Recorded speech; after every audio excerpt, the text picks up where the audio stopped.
Hello everybody, નમસ્તે. મારી YouTube channel પારુલકા કિચનમાં તમારું સ્વાગત છે. આજે આપણે બનાવીશું સેવ ટમેટાનું શાક અને પરોઠા. કારણ કે સેવ ટમેટાનું શાક અને પરોઠા એ ઝડપથી બનતી વસ્તુ છે. તો થઈ જાવ રેડી ને વિડીયો કરીએ સ્ટાર્ટ. જો વિડીયો ગમે તો લાઈક, શેર અને સબસ્ક્રાઈબ કરવાનું ભૂલશો નહીં. રેસિપી માટે આપણે લઈ લીધું છે 2 નંગ ટમેટા, ધાણા ભાજી, સેવ, લાલ મરચું પાવડર, હળદર, નમક, ધાણા જીરું, હિંગ, તેલ, લીમડાના પાન ને રાઈ જીરું. આ સેવ છે તે આપણે ઘરે જ બનાવેલી છે. જો તેની રેસિપી તમારે જોવી હોય તો કમેન્ટ બોક્સમાં બતાવજો, તો આપણે તેનો વિડીયો બનાવશું. તો ચાલો આપણે શાક બનાવવાનું શરૂ કરીએ. હવે એક પેન લઈ લીધું છે, તેમાં આપણે 4 ચમચી તેલ ઉમેરીશું.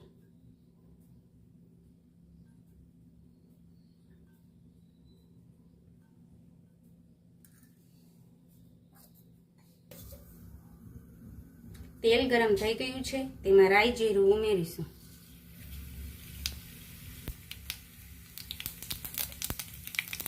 પાંચ ચમચી હિંગ ઉમેરીશું.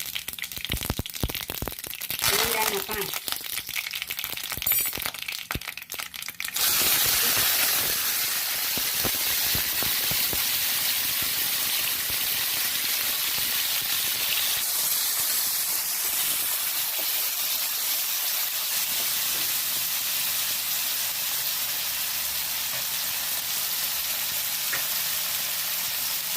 તેમાં આપણે અડધી ચમચી લાલ મરચું પાવડર ઉમેરીશું. 5 ચમચી હળદર, 5 ચમચી નમક, 1 ચમચી ધાણા જીરું.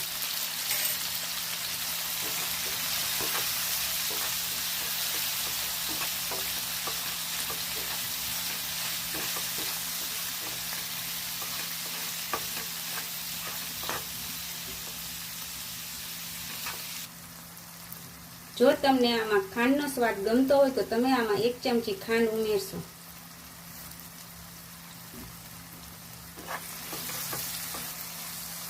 ખાંડ ઉમેરવાથી શાકમાં ખાટો મીઠો સ્વાદ આવશે. હવે આમાં અડધો ગ્લાસ પાણી ઉમેરીશું. આને થોડી વાર માટે ચડવા દઈશું.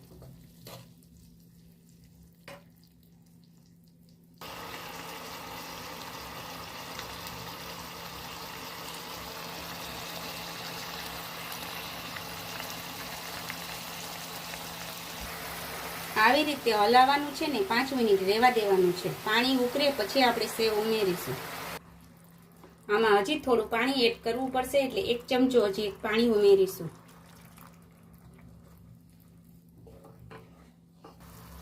પાંચ મિનિટ થઈ ગઈ છે. હવે આપણે આમાં સેવ ઉમેરીશું.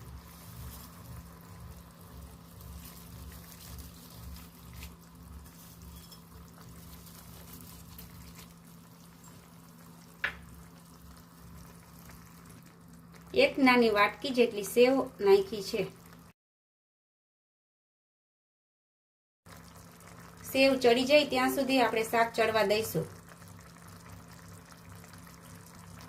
તો થોડી વાર વેટ કરીએ.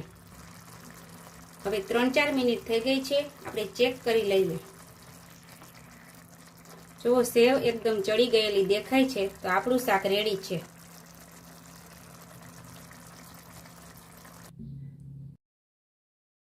સેવ ટમેટાનું શાક બની ગયું છે. હવે આપણે પરોઠા બનાવવાની શરૂઆત કરીએ. 1 બાઉલ ઘઉંનો લોટ, તેલ, નમક, આખું જીરું, કાળા મરીનો પાવડર. તો ચાલો કરીએ પરોઠા બનાવવાની શરૂઆત. 1 બાઉલ લઈ લીધું છે, તેમાં ઘઉંનો લોટ ઉમેરીશું.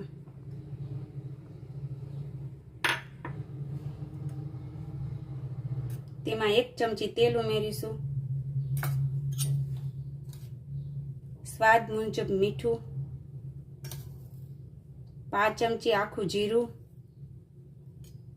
5 ચમચી તીખાનો પાવડર. હવે પાણી ઉમેરીને લોટ મિક્સ કરીશું.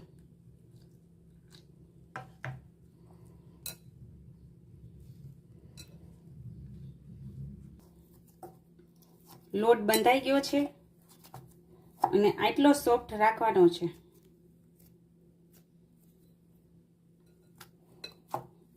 હવે આપણે પરોઠા બનાવીશું.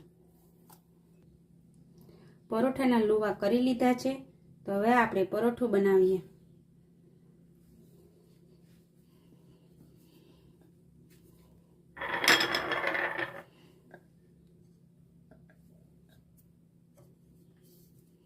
આવી રીતે ગોળ રોટલી જેવું વણીશું.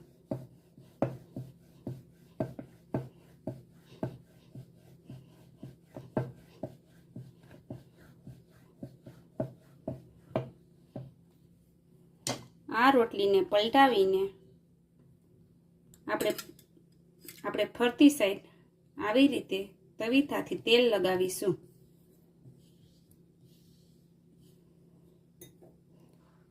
ચપટી લોટ આવી રીતે ભંભરાવશું.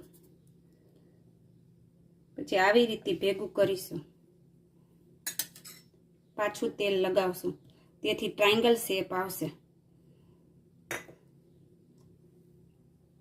બાજુમાં લોઢી તપવા દઈ મૂકી છે.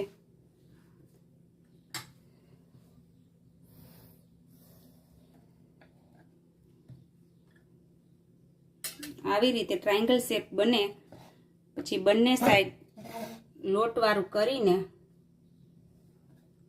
વણવાનું છે.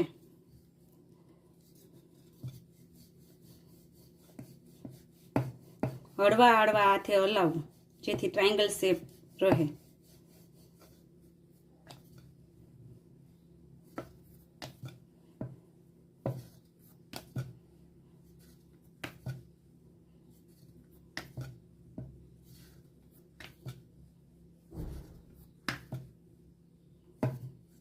આપણું પરોઠું રેડી છે, તો આપણે શેકી લઈએ. લોટી તપી ગઈ છે. હવે પરોઠું નાખીશું અને ધીમી આંચે શેકશું.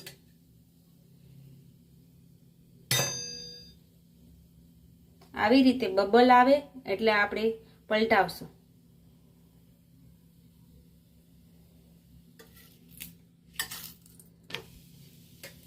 હવે તેલ લગાવીશું પલટાવીને પછી.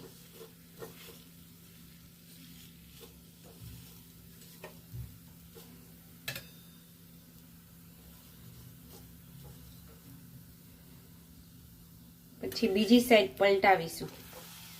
બીજી સાઈડ પણ આ રીતે તેલ લગાવશું.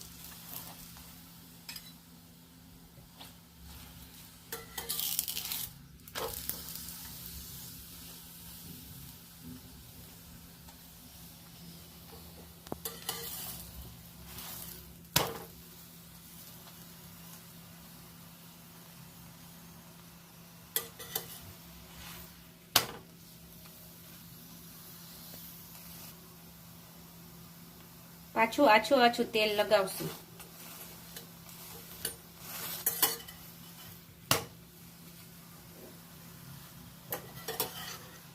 આપણું પરોઠું રેડી છે, તમે જોઈ શકો છો. તો ચાલો આ પરોઠાને આપણે એક પ્લેટમાં લઈ લઈએ. પરોઠું ખૂબ જ ક્રિસ્પી બન્યું છે. પરોઠું ટ્રાયંગલ શેપમાં હોવાથી રેગ્યુલર કરતાં આપણી ડીશ અલગ દેખાશે. આપણું સેવ ટમેટાનું શાક તૈયાર છે. તે હવે એક બાઉલમાં લઈ લઈએ. ઉપરથી ધાણાભાજી ઉમેરીશું. હવે આપણી સેવ ટમેટાનું શાક, પરોઠા અને સલાડ સાથેની ડીશ રેડી છે. આ ડીશ બનતા ફક્ત મને 20 થી 25 મિનિટ થઈ છે. આવી જ રીતે નવા વિડીયો સાથે મળીશું. Thank you.